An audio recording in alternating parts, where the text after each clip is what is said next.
He thought he was kicking out just another poor woman, but he had no idea he was turning away the very person who could end his career with a single phone call. Before we continue, where are you watching from? Drop your city in the comments. And if you believe respect should never depend on appearance, stay with this story. The glass doors of the boutique gleamed under the soft afternoon light of Madison Avenue, reflecting polished marble floors and racks of designer pieces that cost more than most people's monthly rent. Inside, everything whispered exclusivity, from the faint scent of imported perfume to the quiet hum of jazz playing overhead. And then there was her. Sophia Bennett stepped through those doors in a simple cream sweater, slightly worn at the sleeves, paired with dark jeans and flat shoes that had clearly seen better days. Her hair was pulled back neatly, nothing flashy, nothing loud, just someone you might pass on the street without a second glance. But the moment she entered, the energy shifted. It wasn't loud. It wasn't dramatic.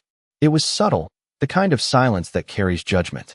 A sales associate paused mid-fold, her eyes flicking upward, scanning Sophia from head to toe in less than a second, making a decision just as quickly.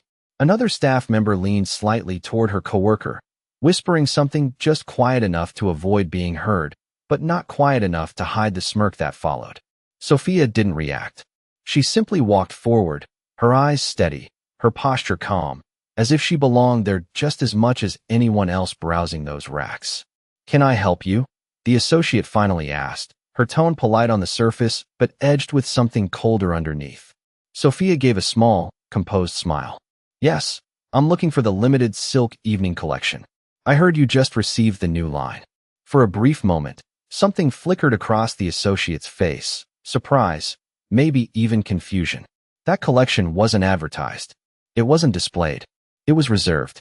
"I'm not sure we have anything that would suit you," she replied, her voice tightening slightly, as if correcting a mistake that should never have been made. Sophia's gaze didn't waver. "I believe the midnight blue piece with the hand-stitched detailing is here." The room shifted again. This time, it wasn't just curiosity. It was discomfort, because she wasn't guessing. She knew, and knowledge like that didn't match the image they had already assigned to her. Somewhere near the back, heels clicked sharply against marble as the store manager approached, drawn by the quiet tension building in the air. He stopped a few feet away, taking in the scene, his expression settling into something practiced, something controlled.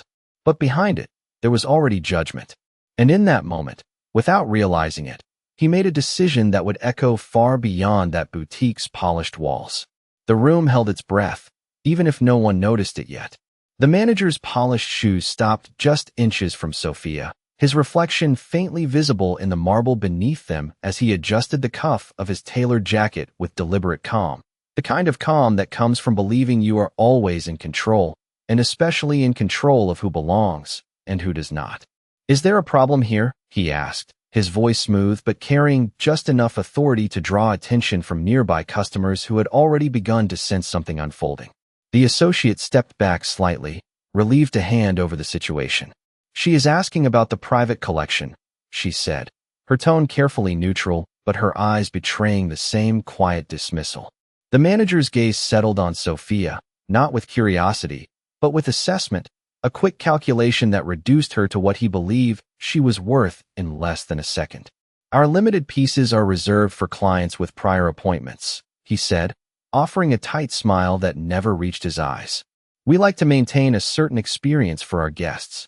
The word guests lingered in the air, selective, exclusive, intentional.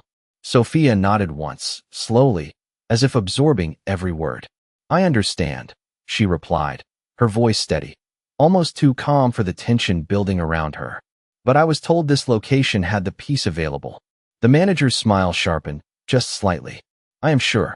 There has been some misunderstanding." A couple browsing nearby paused, pretending to examine a display while clearly listening. Another customer shifted her weight, her expression caught between curiosity and discomfort. These moments, small and quiet, had a way of drawing an audience. "If you would like," the manager continued, lowering his voice just enough to sound polite, but not enough to hide the edge beneath it, "we can direct you to our online catalog. It might be more suitable." The pause before the last word was subtle, but unmistakable. Sophia's eyes remained steady on his. There was no anger there, no embarrassment, only a calm that felt out of place, almost unsettling. "I would prefer to see the item in person," she said. The manager let out a soft breath, the kind people release when patience begins to wear thin. "Ma'am," he said, his tone shifting now, less polished, more direct. "This boutique serves a very specific clientele. We do not allow casual browsing of high-value inventory without verification." The room quieted further. Even the soft music seemed distant now. The associate near the register avoided eye contact, focusing intently on rearranging a stack of receipts that did not need rearranging. Sophia stood still, her hands relaxed at her sides, her posture unchanged. "Verification?" she repeated gently. The manager nodded, now fully committed to the role he had chosen. "Proof of purchase history, referral, or scheduled appointment," he said. "Otherwise, I am going to have to ask you to step aside for our other customers." And there it was. Not loud, not aggressive, but clear. A line drawn in a place where lines were never meant to be questioned. A few feet away, someone shifted uncomfortably. Another person glanced toward the door, as if anticipating what would happen next. Sophia looked around the boutique once, her gaze passing over the carefully arranged displays, the polished surfaces, the quiet luxury that seemed to demand validation before offering respect. Then she looked back at the manager. For a brief moment, something almost like recognition flickered in her expression, not of him, but of the situation itself, as if she had seen this exact moment play out before in 100 different forms. "I see," she said softly. And in that instant, without raising her voice, without protesting, without giving them the reaction they expected, she made a choice that no one in that room fully understood yet. The air felt heavier, as though something had shifted beneath the surface, something invisible but irreversible, and still, they did not realize it. Not yet.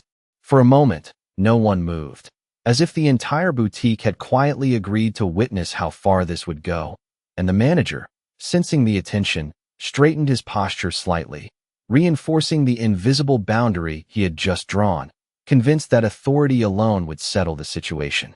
Sophia did not argue, did not raise her voice, and did not look away, and somehow that made the silence heavier. Because people expected resistance, they expected embarrassment, they expected something that would justify what was happening. But instead they were left with composure, and composure had a way of exposing everything else. "I will not take more of your time," she said calmly, her voice even, almost gentle, as if she were the one offering courtesy rather than receiving dismissal. The manager gave a brief nod, already turning his attention away, signaling the end of what he believed was an insignificant interruption. "Thank you for understanding," he replied, though his tone suggested relief rather than gratitude. Sophia took a step back, her gaze lingering for just a second longer on the displays, the fabrics, the craftsmanship, the details she clearly recognized in a way that did not match how she had been perceived. Then she turned and walked toward the exit, her footsteps soft against the marble floor, steady, unhurried, each step echoing just enough to be heard in the quiet that followed her. As the glass doors opened, a faint rush of city noise slipped inside, car horns in the distance, the rhythm of New York continuing without pause, indifferent to what had just taken place inside those polished walls. The doors closed behind her with a quiet click, and for a brief moment, no one spoke. Then the tension broke, but not entirely. "Hey!" Customer near the front exhaled softly, shaking her head just slightly before returning to her shopping, though her focus was no longer on the merchandise. The associate who had first approached Sophia glanced toward the manager, her expression uncertain, as if questioning something she could not quite name. "People walk in all the time thinking they can just browse," the manager said, his voice low but firm, as if reaffirming his decision not just to others, but to himself. "We have standards for a reason." The words sounded practiced, almost rehearsed, the kind of justification repeated enough times to feel true, even when something beneath it felt unsettled. He adjusted a display rack, aligning a sleeve that was already perfectly straight, a small movement that betrayed the lingering discomfort he refused to acknowledge. "Back to work," he added, more sharply this time, and the staff quickly resumed their tasks, the illusion of normalcy returning piece by piece. But something had shifted. It was subtle, nearly invisible, yet present in the way conversations resumed more quietly, in the way a few glances drifted toward the door, in the way the air felt just a little heavier than before. Outside, Sophia paused for only a moment on the sidewalk, the late afternoon sun casting a soft glow across the street, reflecting off passing cars and glass windows. She did not look back. She did not sigh or show frustration. Instead, she reached into her bag and checked the time, her expression unchanged, composed, almost thoughtful. Then, without hesitation, she continued walking down the block, disappearing into the flow of the city as if she had never been there at all. And inside the boutique, they believed that was the end of it, that they had simply turned away another person who did not belong, unaware that the decision they had just made was already beginning to unfold into something far greater than any of them could see, something that would return not with noise or anger, but with a quiet certainty that would leave no room for denial. The room settled back into its polished rhythm, but beneath the surface, the silence lingered, waiting. Time moved the way it always does in the city, steady and indifferent. But inside the boutique, something faintly unsettled lingered beneath the surface of polished routines, even as customers continued to browse and staff returned to their practiced smiles. The manager stood near the front display, arms loosely folded, watching the floor with the quiet confidence of someone who believed the situation had been handled correctly, yet every so often his gaze drifted toward the glass doors, as if expecting something he could not quite define. "You did the right thing," one associate said under her breath as she passed by, more to reassure than to confirm, and he gave a short nod in response, though the certainty did not settle as easily as he wanted it to. Across the room, a customer who had witnessed the exchange earlier lingered longer than necessary, her attention divided between the garments in front of her and the memory of the woman who had walked out without protest. There was something about that composure that did not fit the narrative they had all accepted so quickly, and discomfort has a way of staying long after the moment has passed. Outside, the late afternoon sun dipped lower, casting longer shadows along the street, and traffic began to thicken as the city shifted toward evening. Exactly 57 minutes after Sophia had stepped out of the boutique, a low, almost imperceptible change in sound approached from the corner, not loud, not aggressive, but distinct, the smooth hum of an engine that did not struggle, that did not demand attention, but commanded it anyway. A black SUV turned slowly onto the block, its exterior gleaming under the fading sunlight, the kind of vehicle that did not belong to chance or impulse, but to intention. Inside the boutique, no one noticed at first. Conversations continued, fabric rustled, heels clicked softly against marble, and the illusion of normalcy held steady for just a few seconds longer. Then the SUV came to a precise stop directly in front of the glass doors. The engine quieted, leaving behind a stillness that felt almost deliberate. A valet from the neighboring storefront glanced over instinctively, straightening his posture. Without realizing it, inside, the associate nearest the entrance hesitated mid-step, her eyes drawn toward the vehicle, curiosity flickering across her face before she quickly looked away, as if unsure whether it mattered. The manager, however, noticed. His gaze shifted, narrowing slightly as he took in the vehicle through the glass, the reflection of the boutique lights dancing faintly across its dark surface. There was something familiar about it, not in a personal sense, but in the way certain things carry recognition without introduction. The door of the SUV opened with a quiet, controlled motion, and a man stepped out, his presence measured, composed, his movements neither rushed nor hesitant. He adjusted his jacket as his shoes met the pavement, the kind of small, deliberate gesture that spoke of habit, of routine, of someone accustomed to being observed even when no one was watching. For a brief moment, he stood there, his gaze lifting toward the boutique, his expression unreadable from behind the glass. Inside, the air shifted again, subtle but undeniable, the kind of shift that does not announce itself, but settles into every corner of a room all at once. The associate near the entrance felt it first, her posture straightening unconsciously, her attention drawn back toward the door despite herself. The manager's arms slowly lowered from their folded position, his focus now fully fixed on the figure outside, something in his expression tightening just slightly, as if a realization was forming but had not yet found its place. The boutique grew quieter, not because anyone had asked for silence, but because something about that moment demanded it. And as the man reached for the door handle, the room held its breath without knowing why. The door opened without a sound, and yet it felt as though the entire boutique heard it at once. The subtle shift of air drawing every eye toward the entrance as the man stepped inside with a calm that did not need to announce itself. His presence carrying the kind of quiet authority that did not ask for attention, but received it anyway. His suit was tailored with precision, not flashy, not loud, but unmistakably refined, and the way he moved through the space suggested familiarity, not as a customer trying to impress, but as someone who already belonged. The associate nearest the door straightened immediately, her posture tightening as she offered a polite greeting that came a fraction too late. "Good afternoon, sir," she said, her voice carefully composed, though a trace of uncertainty lingered beneath it. He gave a brief nod, acknowledging her without slowing his pace, his gaze moving across the boutique with measured focus, as if he were searching for something specific. The manager stepped forward, his expression shifting into practiced professionalism, the earlier tension replaced by a welcoming smile that appeared almost instinctively. "Welcome," he said smoothly, extending a hand that was not immediately taken. "How may we assist you today?" The man's eyes met his, steady and unreadable for a moment that felt longer than it was. And in that silence, something subtle but undeniable passed between them, something the manager could not quite identify, but immediately felt. "I am looking for someone," the man said, his voice calm, controlled, and precise, the kind of voice that did not need to be raised to be heard. The manager's smile held, though it tightened slightly at the edges. "Of course," he replied. "If you can describe her, we would be happy to help." The man glanced briefly toward the displays, then back to the manager. "She was here about an hour ago," he said. "Simple clothing. Cream sweater. Dark jeans."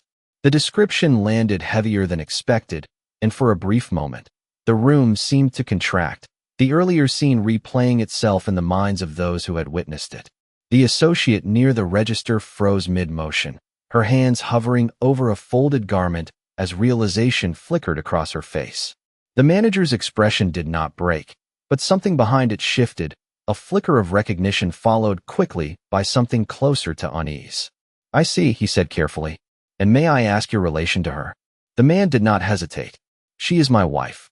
The words settled into the room with a quiet finality, not dramatic, not loud, but impossible to ignore, and the effect was immediate, subtle but unmistakable, like a ripple moving through still water. The associate near the entrance glanced toward the manager, her earlier confidence replaced by something closer to concern. A customer who had overheard the exchange looked between them, her expression shifting as pieces began to connect. The manager let out a small breath, one he had not realized he was holding, and adjusted his stance, recalibrating in real time. "I believe there may have been a misunderstanding," he said, his tone now more measured, more cautious, as if stepping onto uncertain ground. The man's gaze remained steady. "I am sure there was," he replied. There was no accusation in his voice, no anger, only certainty, and somehow that made it heavier. "She was asked to leave," he continued, not as a question, but as a statement of fact. The silence that followed was no longer subtle. It was complete. No one moved. No one spoke. Even the soft music seemed distant now, as if the room itself had pulled back. The manager opened his mouth to respond, but for a brief moment, no words came, because in that instant, the situation was no longer something he controlled, and somewhere deep beneath the polished surface of the boutique, that realization had already taken hold.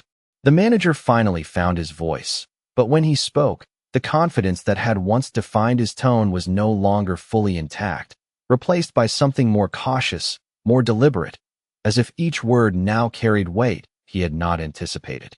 "Sir, if there has been any inconvenience, we sincerely apologize," he said, his posture straightening further, attempting to regain control of a situation that was quietly slipping beyond his reach.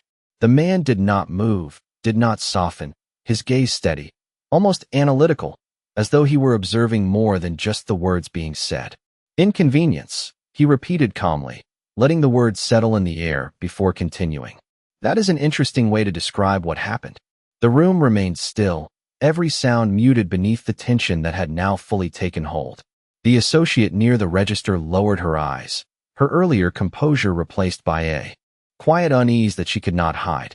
The manager clasped his hands lightly in front of him, a gesture meant to project control, though the slight tightening of his fingers betrayed something else entirely. "We strive to provide a very specific level of service," he continued, choosing his words carefully. "And sometimes there are misunderstandings regarding access to certain collections." The explanation sounded structured, almost rehearsed, but now, in this moment, it felt thin, like something that no longer held the authority it once did. The man took a small step forward, closing the distance just enough to shift the balance further. "My wife did not misunderstand," he said, his voice still even, still controlled. "She asked for a specific piece. She knew exactly what she was looking for." The manager hesitated, just for a fraction of a second, but long enough for it to be noticed. "Then perhaps," he began, "there was a miscommunication on our part." The correction came quickly, but it did not undo what had already been said, and everyone in the room knew it. A customer near the fitting area slowly turned her head, no longer pretending to browse, her attention fully drawn to the exchange. The man's expression did not change, but there was a subtle shift in his posture, something quieter, heavier, as if the conversation was no longer about clarification, but about something deeper. "Do you know who she is?" he asked. The question was not aggressive, not confrontational, but it landed with undeniable force. The manager opened his mouth, then closed it again, because in that moment, he realized that he did not know, not truly, and more importantly, he had never considered that he should. "She is my wife," the man continued, his voice steady. "But that is not the part that matters." The words settled slowly, drawing every eye in the room toward him. "What matters is how you chose to treat her when you believed she was no one." The silence that followed was absolute. No movement, no whispered conversations, no shifting of fabric or footsteps against marble. Even the staff who had not witnessed the earlier exchange now understood that something significant had unfolded. The manager's carefully maintained composure faltered, not dramatically, but enough to be seen in the slight tightening of his jaw, the subtle shift in his stance as he adjusted to a reality he had not prepared for. "We value all of our clients," he said, though now the words felt less like a statement and more like an attempt to repair something already broken. The man's gaze remained fixed on him, unwavering. "Do you?" he asked quietly. The question lingered, not demanding an answer, but exposing the truth in its absence.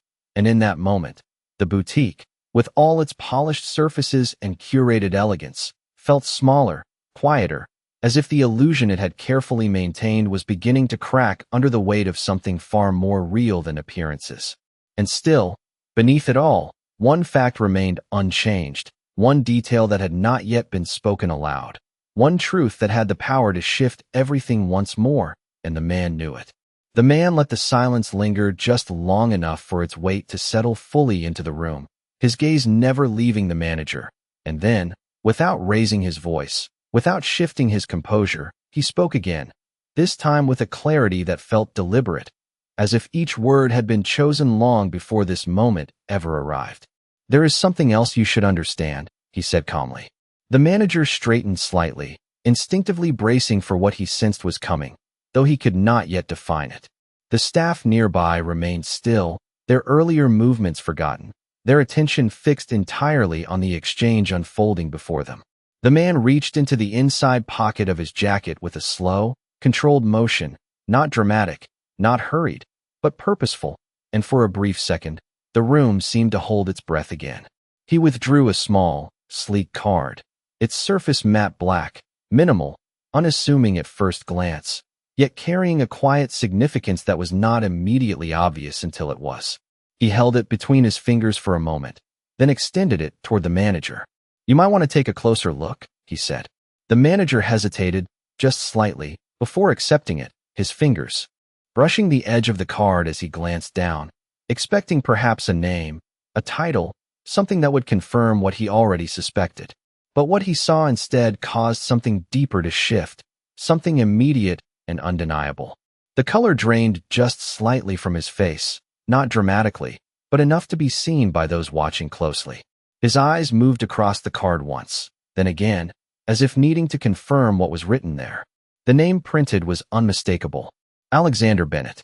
Beneath it, a title that did not simply suggest influence, but ownership, authority at a level that extended far beyond a single transaction or a single store. And below that, the name of the parent company that held this boutique as part of a much larger network, a name the manager knew very well, a name that suddenly reframed everything that had just occurred. The room did not erupt. It did not gasp. It simply fell deeper into silence, the kind of silence that follows realization when understanding spreads without words. The associate near the register froze completely now, her earlier uncertainty replaced by something closer to disbelief. The customer who had lingered earlier lowered the garment in her hands, her attention fully captured, her expression shifting as the pieces aligned in a way that could not be undone. The manager slowly lifted his gaze from the card, his carefully maintained composure now visibly strained, the confidence that had once defined him replaced by something far more fragile. "Mr. Bennett," he said, the name catching slightly as it left his mouth, no longer smooth, no longer effortless. Alexander did not correct him, did not respond immediately. He simply watched, allowing the weight of recognition to do what no raised voice ever could. "I was not aware," the manager began, his voice quieter now, the earlier authority gone, replaced by something closer to caution. Alexander gave a slight nod, not in agreement, but in acknowledgement of what had just been revealed. "That much is clear," he replied.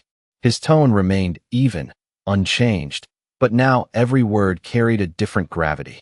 The manager glanced once more at the card in his hand, then back at Alexander, and in that moment, the realization settled fully, not just of who stood in front of him, but of who had stood in front of him an hour earlier, unnoticed, unrecognized, and dismissed.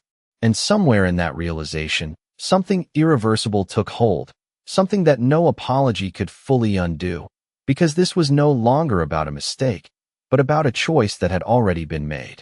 The manager's hand trembled ever so slightly as he returned the card, the gesture careful, almost reverent now, as if the object itself carried a weight far beyond its size. And in that small exchange, the entire dynamic of the room shifted completely, no longer subtle, no longer uncertain, but undeniable. "Mr. Bennett, I sincerely apologize," he said, his voice lowered, controlled, yet stripped of the confidence it once held. "There has clearly been a serious misunderstanding." The words came quickly, but not quickly enough to erase what had already happened, and everyone in the boutique could feel it. Alexander accepted the card without looking down at it, his attention never leaving the manager, his expression calm, almost detached, as though he had already moved beyond apologies. "You keep using that word," he said quietly. "Misunderstanding." He paused just long enough for the word to settle again, heavier this time. "But nothing about what happened to my wife was unclear." The manager's jaw tightened, his posture adjusting again, searching for footing where none remained. "If I had known," he began, but Alexander raised his hand slightly, not abruptly, not aggressively, but enough to stop him. "That is exactly the problem," he said. "If you had known." The room went completely still. No one shifted. No one looked away. The truth in those words did not need to be explained. It was already understood. Alexander took a slow step forward, his presence now filling the space in a way that did not rely on volume or force, but certainty. "You made a decision based on what you saw," he continued. "Not based on who she is, not based on how she spoke, and certainly not based on how she treated you." His voice remained steady, controlled, but each word carried precision, like something carefully measured. The manager lowered his gaze briefly, then lifted it again, his expression now openly strained. "We have standards in place to maintain exclusivity," he said, though even as he spoke, the words sounded weaker, less convincing than they had before. Alexander nodded once, slowly. "Standards are not the issue," he replied. "The way you apply them is." A quiet murmur rippled through the room, quickly suppressed, but not unnoticed. The associate near the entrance stood completely still now, her earlier composure gone, replaced by a stillness that came from realizing she had been part of something she did not fully understand at the time. Alexander's gaze shifted briefly around the boutique, taking in the displays, the staff, the carefully constructed image of refinement that now felt fragile, almost hollow. Then his eyes returned to the manager. "This store operates under a brand that my wife helped build," he said. The words did not rise in volume, but they landed with a force that no one could ignore. "She does not visit often," he continued, "because she believes in allowing people to do their jobs without interference." The manager's expression faltered completely now, the realization no longer partial, no longer forming, but fully present. "But today," Alexander added, "she came here because she wanted to see how things were being handled at the ground level." The silence that followed was absolute. The associate at the register slowly lowered her hands, the garment she had been holding forgotten entirely. A customer near the fitting area took a small step back, as if instinctively creating distance from a moment that felt too heavy to stand within. The manager opened his mouth, but no words came this time, because there was nothing left to say that could change what had already been revealed. Alexander did not press further. He did not need to. The truth had already done its work. And in that moment, the boutique, with all its polished surfaces and curated elegance, stood exposed not for what it claimed to be, but for what it had shown itself to be when it believed no one important was watching. The silence stretched just a moment longer, heavy and complete, before Alexander finally exhaled softly, not in frustration, not in anger, but in quiet finality, as if the outcome of this moment had already been decided long before he ever stepped through those doors. He glanced once around the boutique, taking in the staff, the customers, the carefully arranged displays that now seemed almost irrelevant against the weight of what had just unfolded. "This is not about punishment," he said calmly, his voice steady and composed, cutting through the silence without effort. "And it is not about making an example out of anyone." The manager lifted his gaze slightly, a flicker of hope crossing his expression, fragile and uncertain. But Alexander's next words settled that immediately. "It is about understanding what kind of place this really is," he continued. "Not when everything looks perfect, not when the right people walk in, but when someone walks through that door and you believe they have nothing to offer you." The words landed with quiet precision, and no one in the room could avoid them. The associate near the entrance lowered her eyes, her earlier confidence completely gone, replaced by a stillness that spoke louder than any apology. The customer who had lingered earlier slowly set the garment she was holding back onto the rack, her expression thoughtful now, as if reassessing more than just the store. The manager swallowed, his voice barely above a whisper when he spoke again. "We can make this right," he said. "We will correct it immediately." Alexander looked at him for a moment, his expression unchanged, then gave a small, almost imperceptible shake of his head. "You cannot correct a decision that has already revealed itself," he replied. "You can only decide what you will do differently the next time." The room went still again, but this time it was different, not tense, not uncertain, but reflective, as if the weight of the moment had shifted inward, settling into each person standing there. Alexander reached into his pocket once more, not for the card this time, but for his phone, glancing at the screen briefly before slipping it back. "There will be changes," he said, not as a threat, not as a warning, but as a simple statement of fact. "Not because of who my wife is, but because of what this moment represents." The manager nodded quickly, almost instinctively, though it was clear he understood that the words carried consequences beyond anything he could immediately see. Alexander took a step back then, the same controlled, measured movement he had entered with, his presence beginning to recede from the center of the room, though the impact of it remained. He paused just before turning away, his gaze softening slightly, not toward the manager, but toward the space itself. "She came here quietly," he said. "She left quietly." He let that settle for a brief moment. And that should have been enough. With that, he turned and walked toward the door, his footsteps steady against the marble, the sound echoing just enough to mark his departure. The glass doors opened once more, letting in the distant sounds of the city, and then closed behind him with the same quiet finality. Inside, no one spoke. No one moved.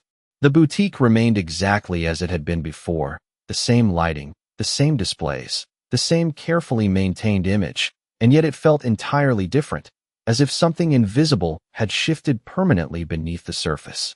The manager stood still, the weight of the moment settling into him fully now, not as fear, not even as regret, but as realization. Because in the end, it had never been about wealth or status or recognition. It had been about a simple choice, made in a quiet moment, when no one thought it mattered. And that day, in that room, everyone learned exactly how much it did.